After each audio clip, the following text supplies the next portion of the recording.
Good morning, everyone, and thank you for joining this Proofpoint Security Awareness webinar. My name is Giovanni. I'm the Business Development Manager for Proofpoint within Exclusive Networks Belux. So I'm happy to welcome you all in this this session. I'm gonna introduce you to Laura, who's gonna give the presentation. Laura, are you still there? Yep. Can you hear me? Perfect. Yes, we hear you perfectly. So, Laura, up to you. And thank you for doing this. Thank you. So thank you all for joining. Welcome to a webinar where we're going to talk about security awareness training. I'm Laura, and I am the specialist in Proofpoint for this solution.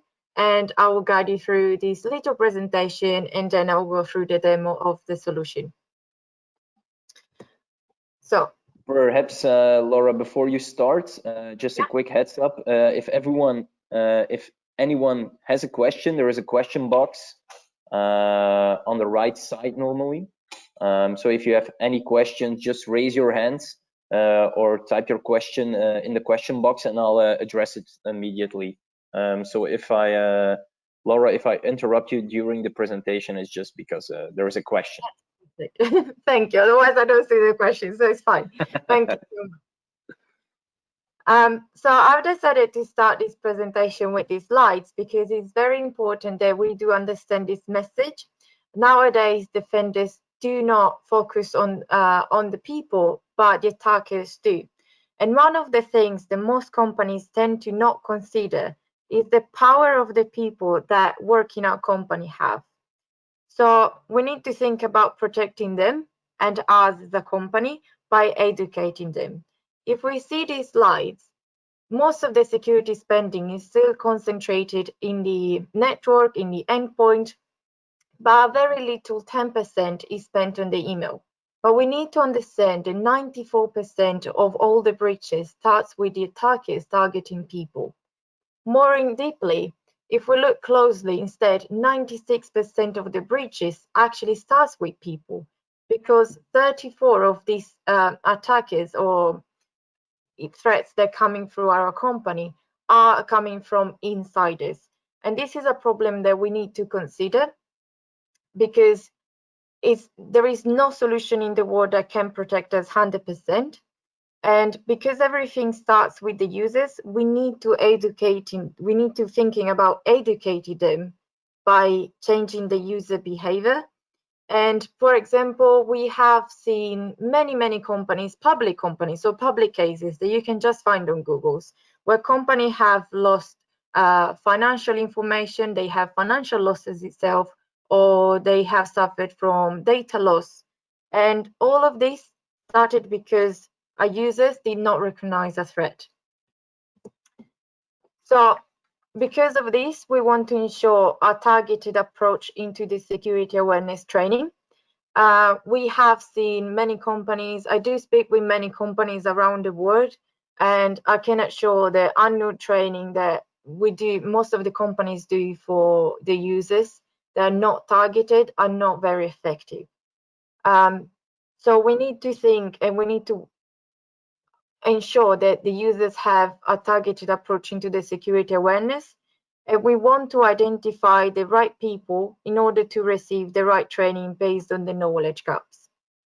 Then we want to deliver the right security education, which is also fully customizable. All of the section that we have in the platform, and I will show you later, is very customizable. So every company can customize their own training. They can add information if they want to. They can base their training or question based on their policy if they have any, or if they want to ask something more specific, can be customized.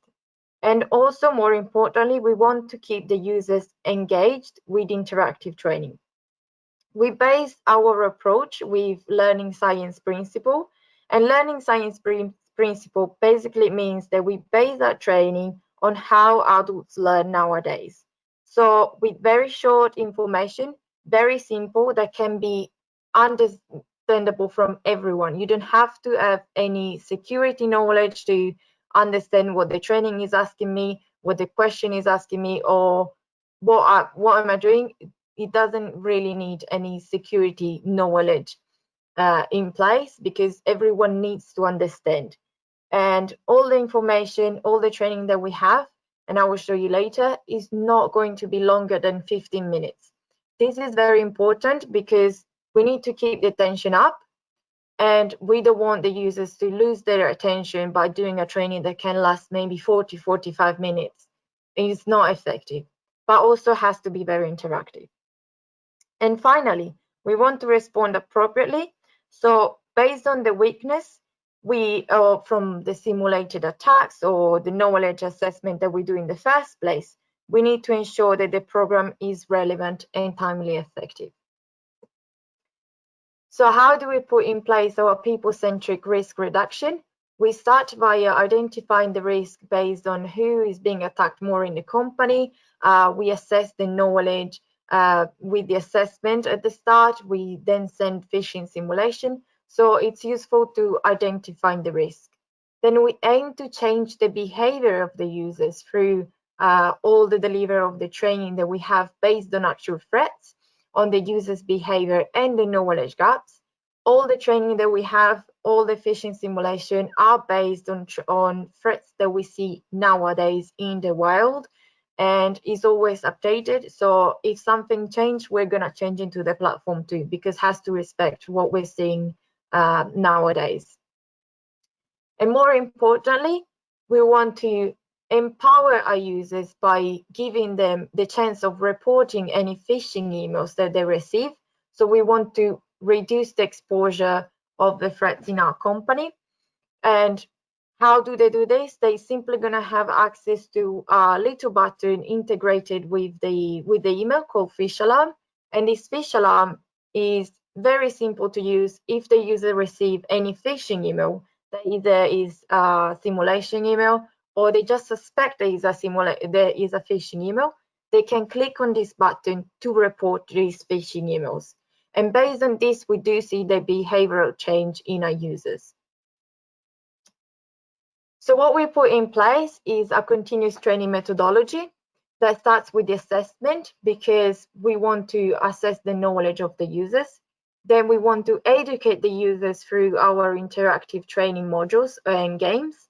Then we want to also reinforce the message of everything that we're teaching to our users through reporting attacks, additional videos, posters that we can use in the companies, maybe flyers, screensavers. We have a lot of material that can be used in the company and to give to the user. And finally, we want to measure the results of the users by showing the progress through our data reports. Every report that we have in the platform is very granular, and we can see every detail that we want based even on the users, either that we do just the training or the phishing simulation. Every section of the platform itself is going to have a report. I'm going to go to the demo. If there is any question, feel free to ask through Giovanni, and then he's going to let me know if there is any question.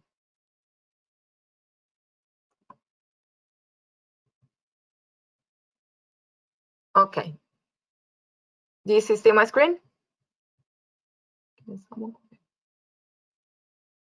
I guess it's a yes. So when we access to the platform, this is the first interface that we have. So this is the homepage that we see in the platform. As we can see, kind of repeat the message that I was sending before about the continuous training methodology. We find the assessment in this section, where we find all the assessment and the phishing simulation, the phishing campaigns. Then we have the education, and in this section we find all the training modules. So and also the customized training modules. Then we have the section of reinforce, where we find the security awareness materials and the Phish Alarm, and all the section for the reporting. So in here we find all the reports that we have in the platform. Obviously, all of this is now in these sides as well of the platform, so we can see every section more specifically. One thing that I didn't specify before is that we do have, I believe, 38 languages, if not more. More importantly, the interface of the platform itself is going to be in English. for who is the admin of the platform, but all the training that we send is going to be delivered in language. So if you need any language of this, they're all in here, and you can simply deliver the training in language that you need. So they're all included already in the platform. You don't need to do anything. They're all in there. So for example, let's start our journey with the assessment. And in the assessment is basically a series of tests in different categories. And in different categories, we have a series of questions. And this is useful to understand where is the knowledge of my users. Now we have more specific tests, maybe regarding PII, maybe we have a test regarding the GDPR, we have specific question around the phishing.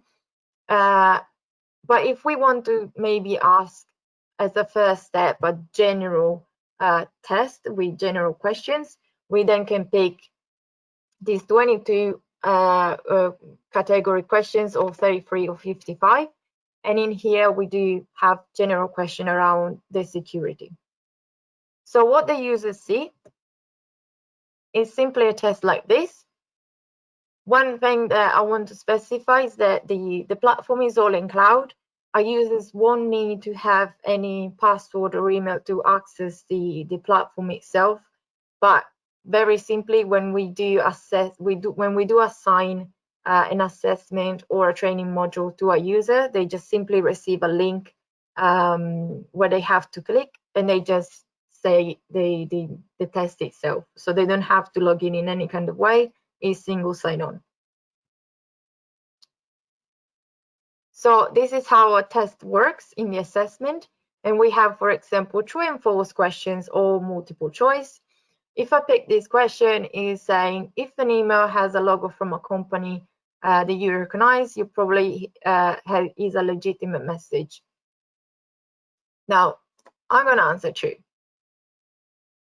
I wanted to know this because, more importantly, I wanted to show you that is all the section that we have in the platform when we have a test is not just true or false, and the user doesn't know what is he going to answer to, but it's always going to have a feedback at the end of the question. This is very important because since the first step, we aim to teach something to the user. So in case my answer is wrong, I'm going to have a feedback that is aiming to teach me something.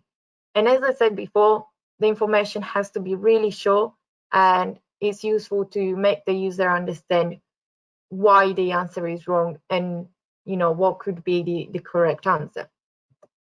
In another case, if I answer correctly, I'll always have a feedback anyway. So in this case, the question is asking me, when building a strong passphrase, you can use a famous quote of a movie line. False. Now, I know that the answer is false. I've done it correctly, but I always have a feedback. In case it's correct, it's aiming to reinforce the message of what my question is asking. And this is very important because we can understand that since the first steps that we do through the platform, the users can start to learn something already with very simple information. If we want to see all the questions that are contained within the different categories, I simply go in questions and I see all the questions here. We have more than 400 questions. If I just want to see the preview of the question, I just can click on the eye and I see the preview of the question. More importantly, what I was saying before is very customizable. So what we can do is create a new question. So if you have something that you want to ask your users that is more specific, that maybe is based on your policies or something around the company that you want the users to know, or you want to ask just to know if they know the answer, what could be the answer or not, you can just create your question. We suggest to give a feedback like we have seen already in the questions before, and which is if we want to do true or false or multiple choice. Then we choose in which category this question is going to end up in. So if I do a question around passwords, I'm going to put this question in the category for the passwords. And when the user is going to do this category, is going to also see the question that I have created. More importantly, we have recently added a new function that can basically, when I select one of these categories, so let's say, for example, I want to do the test for just regarding the phishing at first, I want to assign this to a group of users or all the users or specific users. What we have added is this function here, which is auto enrollment. If I click on here, automatically the platform is going to identify what is the relevant training that the users can do if they fail for the test. So in this case, I select the assessment for the phishing. I'm going to have the relevant training for email security or URL training because that was relevant based on the question that it was asking in the assessment. I can either I can even assign just one of them or both of them if I want to. And automatically, if the user is going to fail for that initial test, is going to be enrolled for the relevant training too. This is an option that we have recently added. You don't have to. You can also see, you can also unselect this, but you can see the results of the assessment through the reports. And if you see that the users have failed for the majority of that kind of question around the phishing, then you can decide yourself to assign the module of the training to those specific users. If there is any question, please let me know. Otherwise, I'm going to proceed with the demo itself.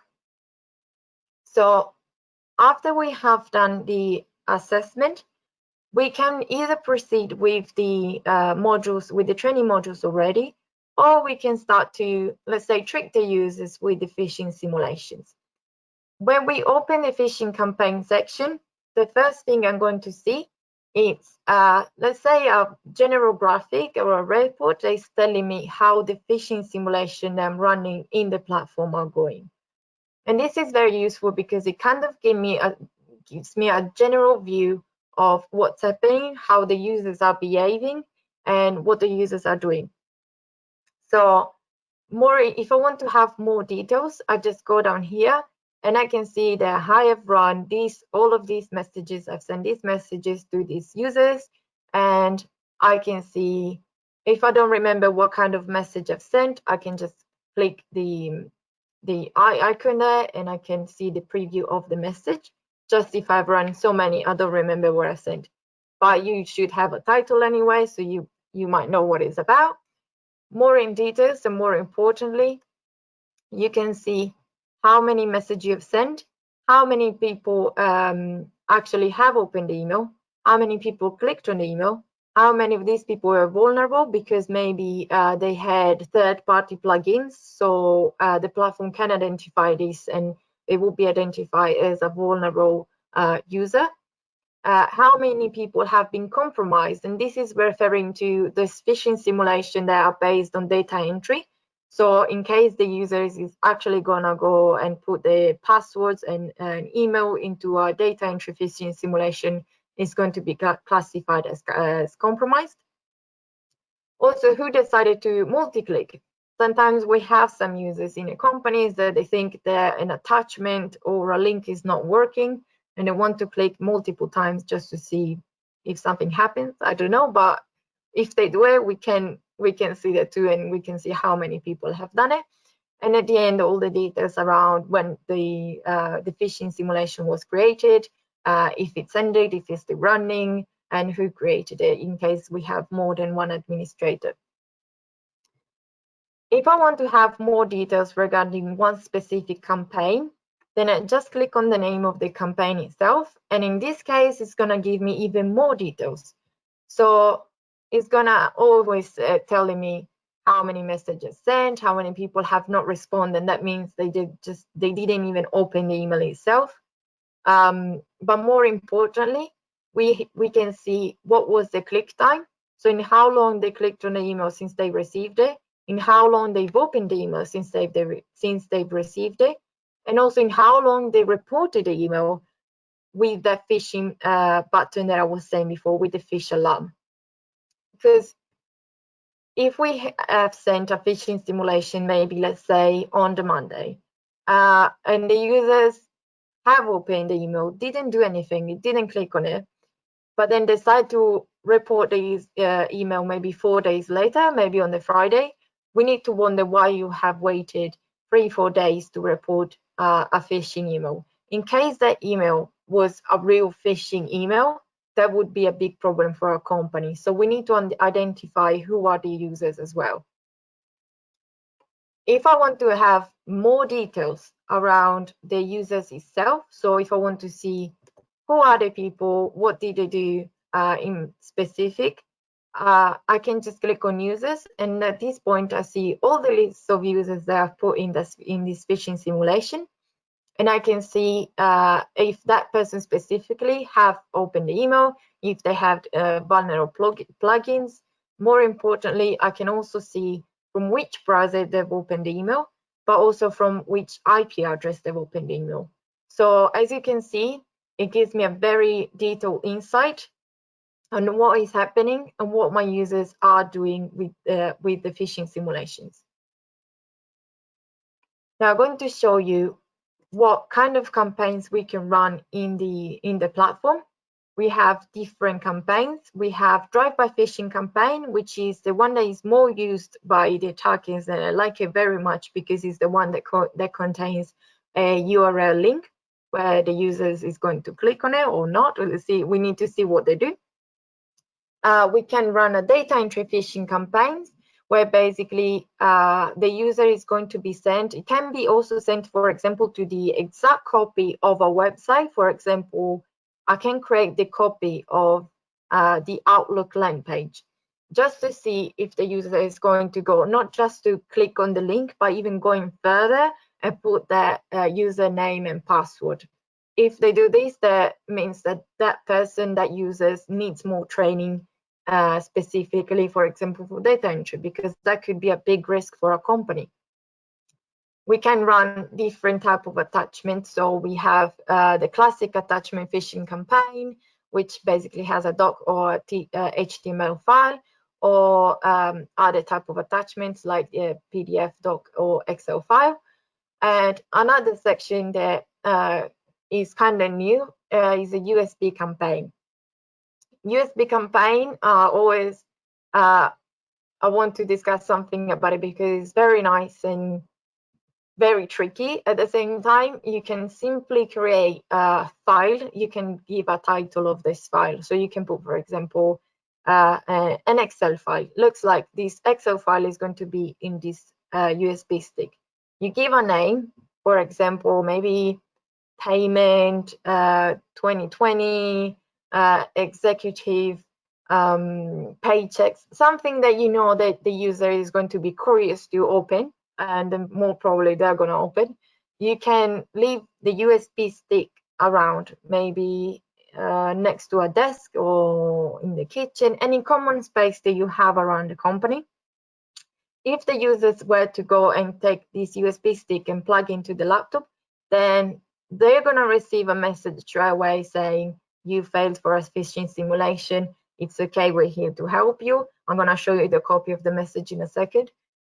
But also who runs the platform and who's going to be the admin of the platform is going to see which user decide to plug this USB stick in the laptop or in the computer just to see what's going on. So we have visibility on that too. I'm going to show you how the phishing campaign works. So I've opened the drive-by phishing campaign, and the first thing you see is a series of templates that we have already in the platform. As said before, we do have all the languages. So we have all the languages here. So we have different templates in different languages. But what I want you to understand is that all these templates that we see, especially the one tagged as Proofpoint, are threats that we have seen coming through our actual customers, that whether they were email protection customers or other solution that we have in Proofpoints. If we have seen these customers being targeted from a specific message in majority, then we do copy the message. Also, obviously, we have blocked it, but we take the copy of this message and we put into the platform to use as phishing simulation. And this is thanks to our threat intelligence that we have with Proofpoint. And this is very important because all of these messages are very updated. Now, we have many, for example, around the coronavirus. There is one of the first ones that have arrived when everything started. And it's just simply this kind of message here. This was actually aiming to be a real phishing email, so a real threat. It looks very easy. There is nothing to be suspicious about this email. It's just saying click on the button below to download regarding the safety measure. Someone that is curious and wants to know what was going on, especially at the beginning, is going to click on that link in that little button here. So I want to send this email, for example, to my users just to see what the people are doing. Then we have other kind of messages. We have received many around the coronavirus, but we have a lot of messages, for example, payments. So if I click on the email regarding, now in the UK, we have HSBC, you can see this kind of email. It just doesn't say anything. It just says that the payment has been issued, nothing wrong, but you're going to click on that just to see what's going on, what was happening. So a user can be curious and starts clicking on these kind of emails because it just looked like an innocent email. Now we have many emails, for example, around Office 365. Other email is not saying anything wrong. The logo is from Microsoft. This is the address of Microsoft. There's really nothing wrong in here that our users that is not educated can recognize. So I'm just gonna add these kind of emails because I like them and I want to send them to my users. Now, what we can do is either send them like that if we like them, or we can start to change something regarding the email itself. So we have all this section here that can change the message itself of the email. So I can start changing maybe pictures, the text, anything that I want to change, I can select, I can add more links, anything I want to change, it can be done here.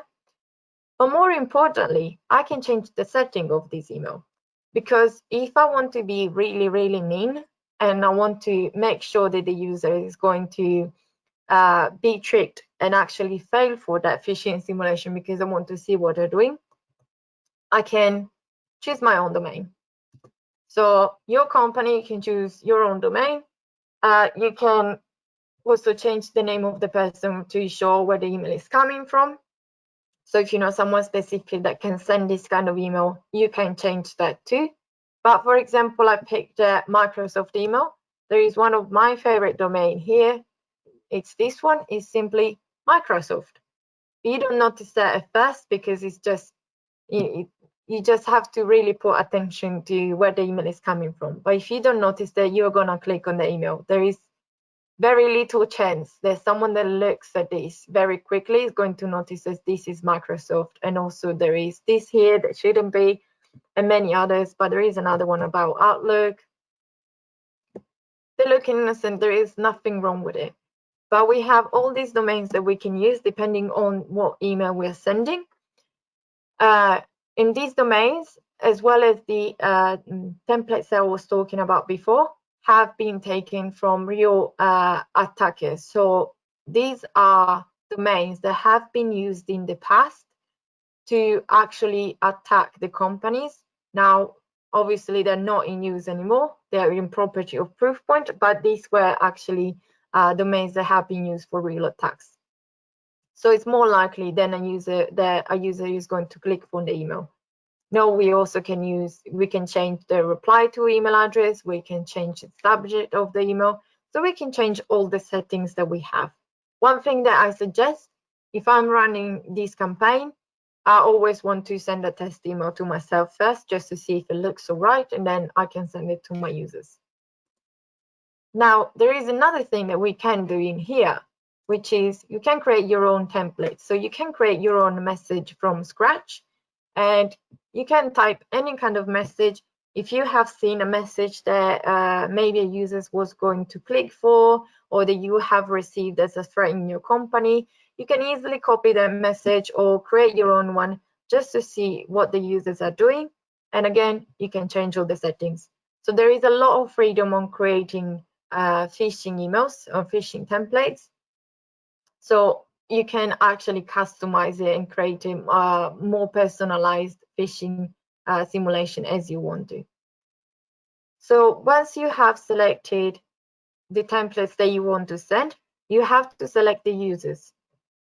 Now, there is one thing that I have not specified before is how you import the users in the platform itself at the beginning. There are 3 ways on how to import the users into the platform. The first one more used is through Active Directory.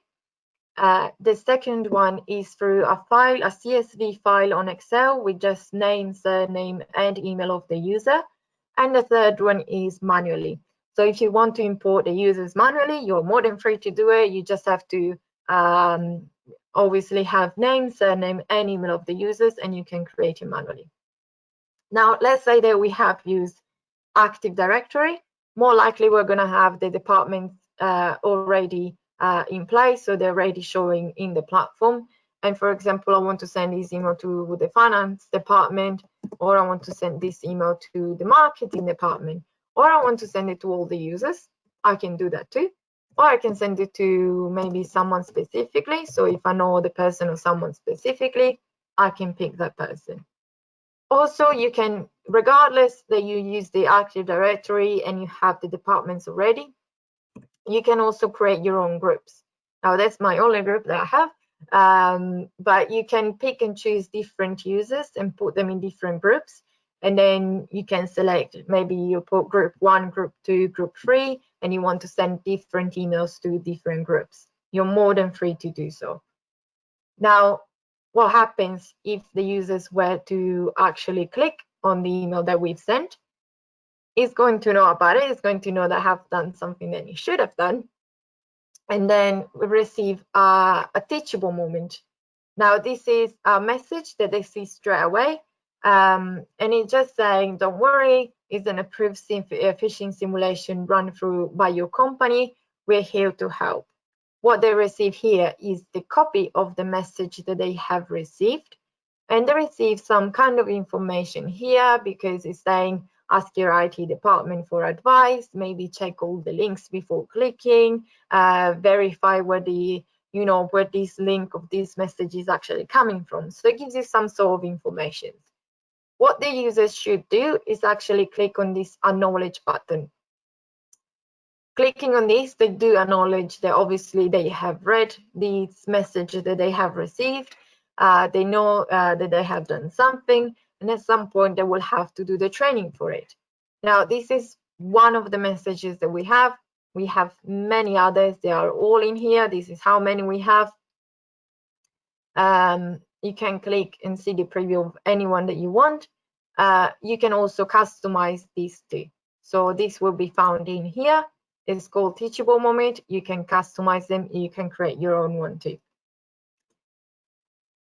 Now we go to the interesting part, because we want to see, what is going to happen. It's not just, I'm going to click on the link, I'm going to receive the message, fine, I know that I've done something wrong. We do have the option, like in the assessment, to auto-enroll the users to the relevant training. Now, if I click on here, and I have selected, made the templates regarding Office 365 or payments. So any kind of this training that will be relevant, it will be selected by the administrator.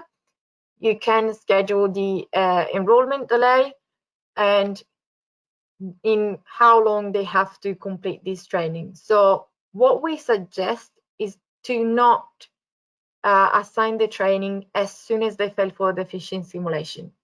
This is very important because, psychology talking, if I know that I have done something wrong, I'm not going to pay the right attention that I should pay to do that small training that the company is sending me to do. Now, you can delay the training for like 1 day, 2 days, and you can maybe give them 14 days to complete the training. In these 14 days, you can also assign notification. So for example, if they have not completed the training in a week, that you can select an automatic notification. They're going to receive an email saying, remember, you have to do the training. You have to complete this by next Friday, any kind of notification. Or you can send a notification after 2 days or even 2 days before it expires.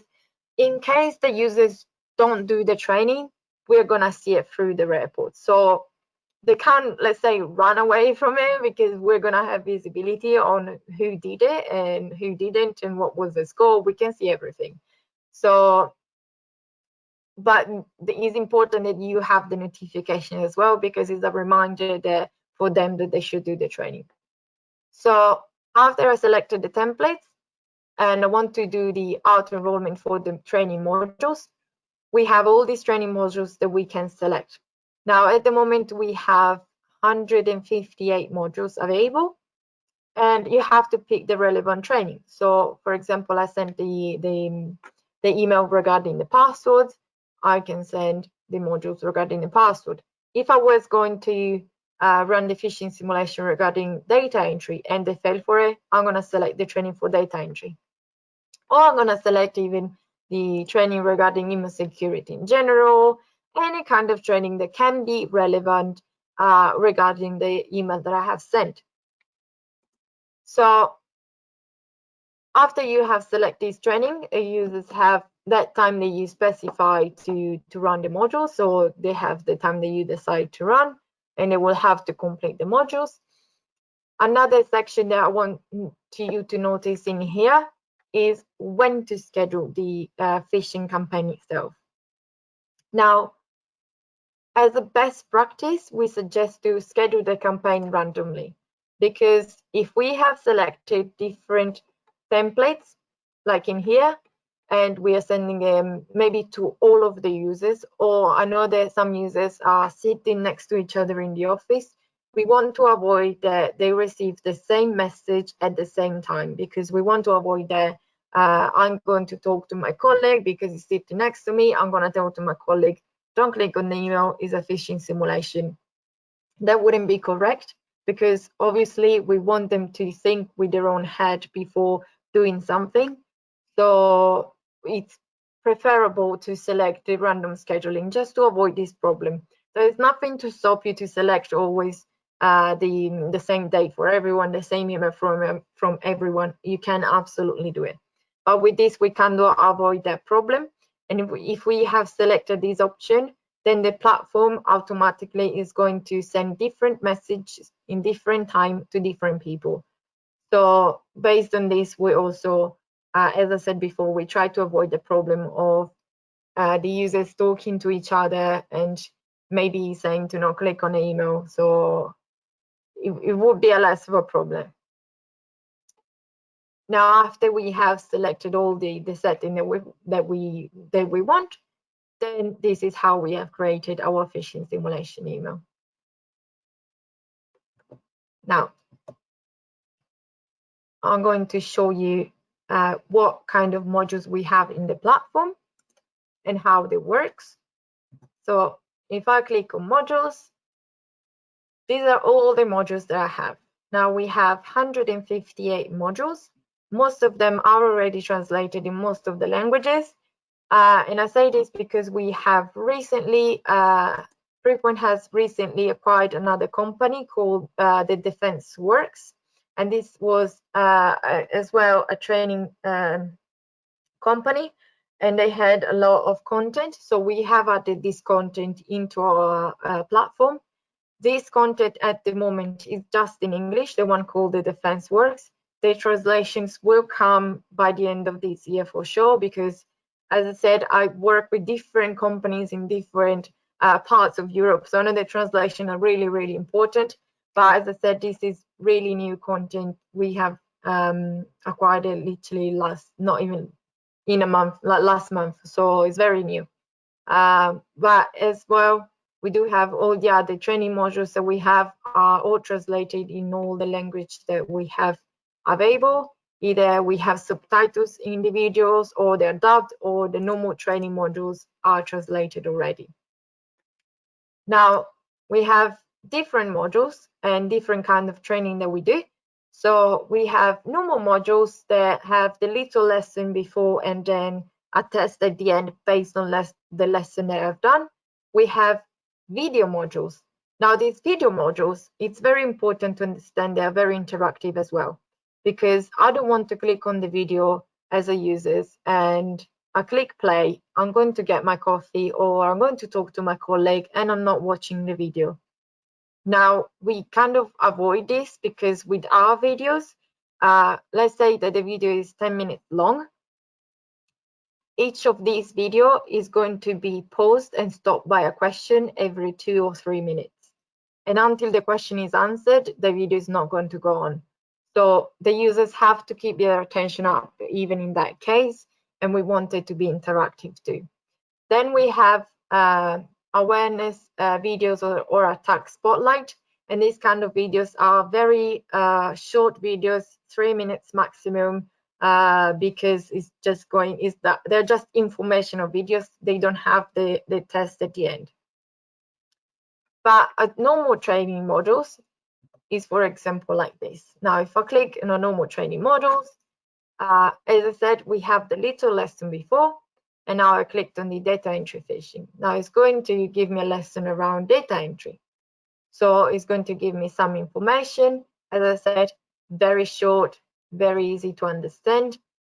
Another thing that I have to do is that actually I do have to click on everything before proceeding with the modules.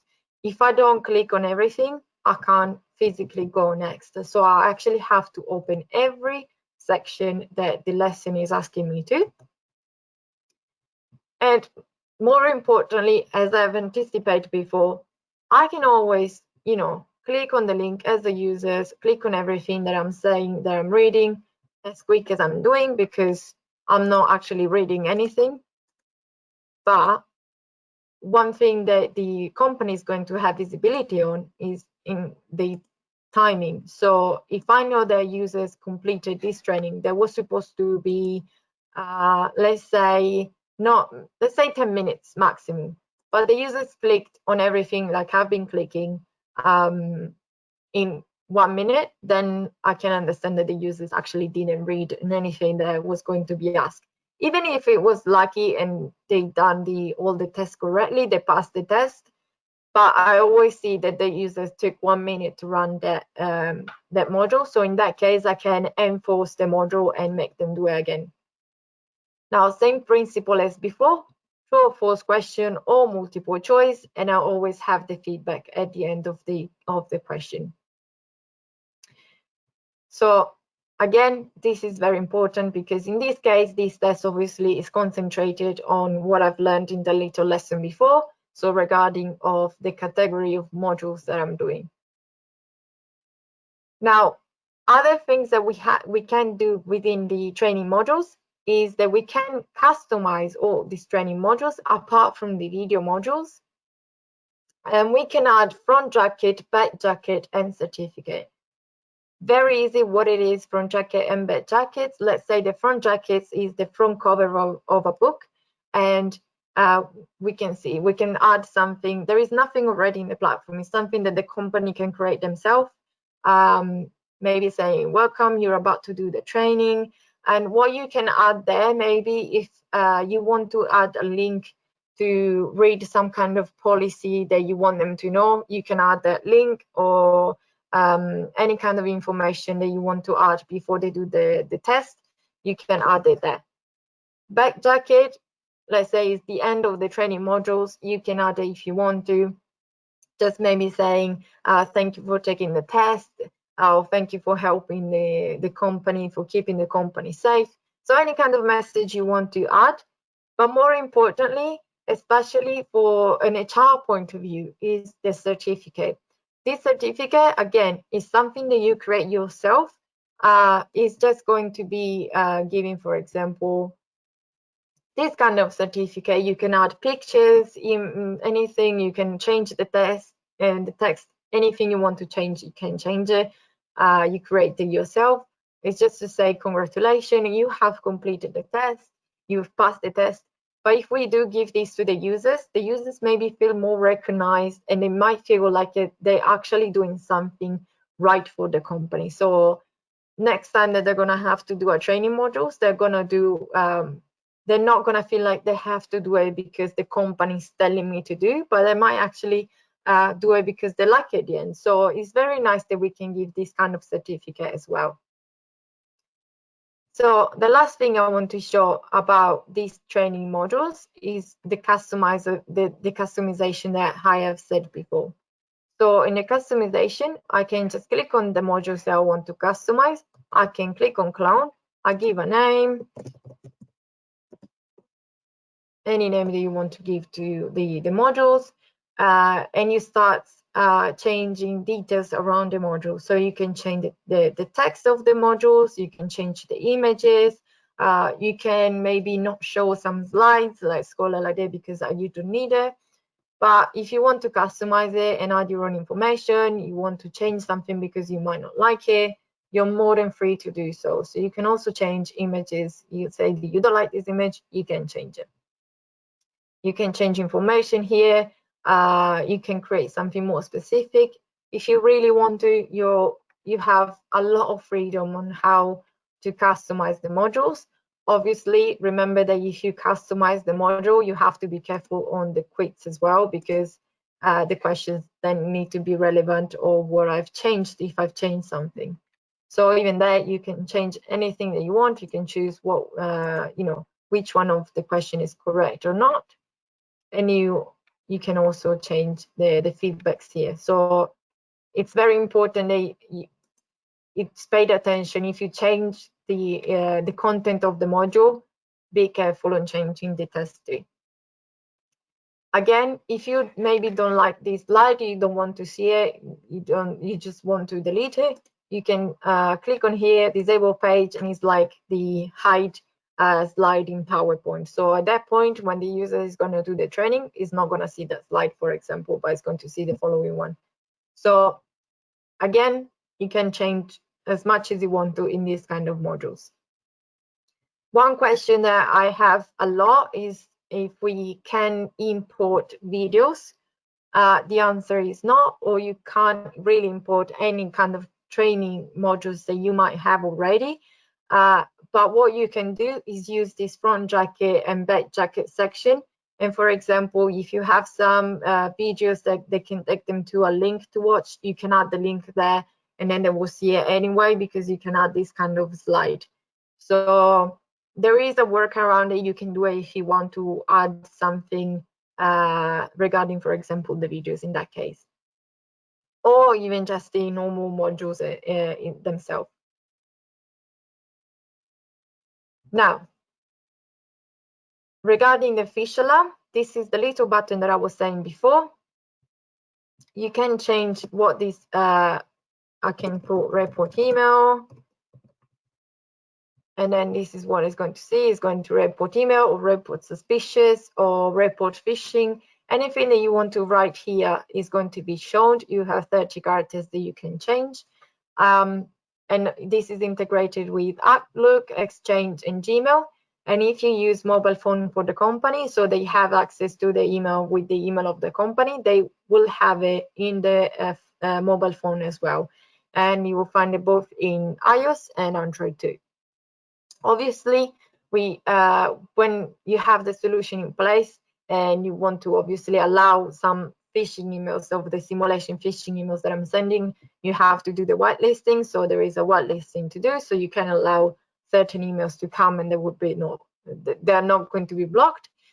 And you can change obviously all the notification here. You can change all the settings and the report information. So where the email is going to go to if a user is going to click to that fish alarm button. Now, one of the things that I wanted to show is the security awareness material that I've said briefly before. And this is a section with all additional security awareness material that you can use in the company. So for example, we have posters, flyers, screensavers, articles, or additional videos. Now, for example, the additional videos are not part of the training itself. So it's something that you send that they can watch in their own time if they want to. These are posters, so in that, obviously, when you download it, you're not going to have the watermark of Proofpoint on the background. But you can select the language. So you want to download this in language, you just simply select the language, and then when you download it, this will be translated in language. There are many nice posters. So this is, I find it very useful because I have seen some of our customers using it maybe next to the coffee machine. You just, put the poster there, something nice to see. It keeps the attention of the users, and they're going to pay more attention. Another thing is that maybe screensaver. So you can enforce the users to put some screensaver. Very nicely, this very simple lock before you walk. If you want to, you can tell the users to use this screensaver. So hopefully they're going to remember that they have to lock the screens or the laptop before they go away.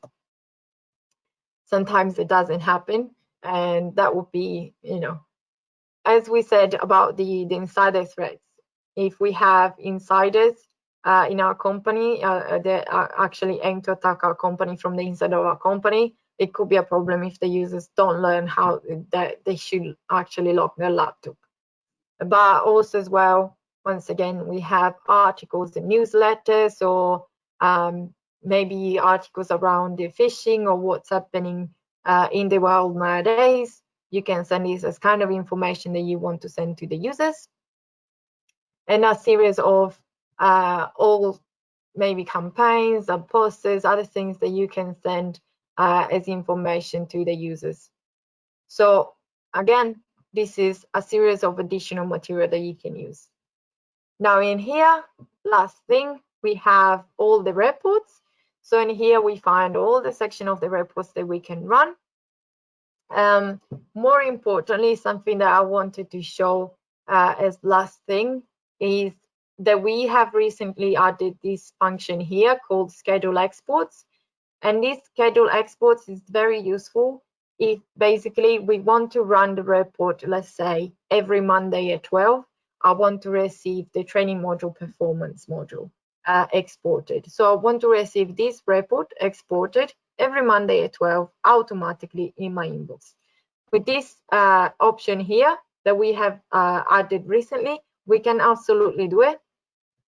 You can basically just create a communication, it's called like that. You give a title, maybe, as I said, you want to run the training module performance report, and you can select every Monday at 12, you receive that kind of module automatically exported into your email box.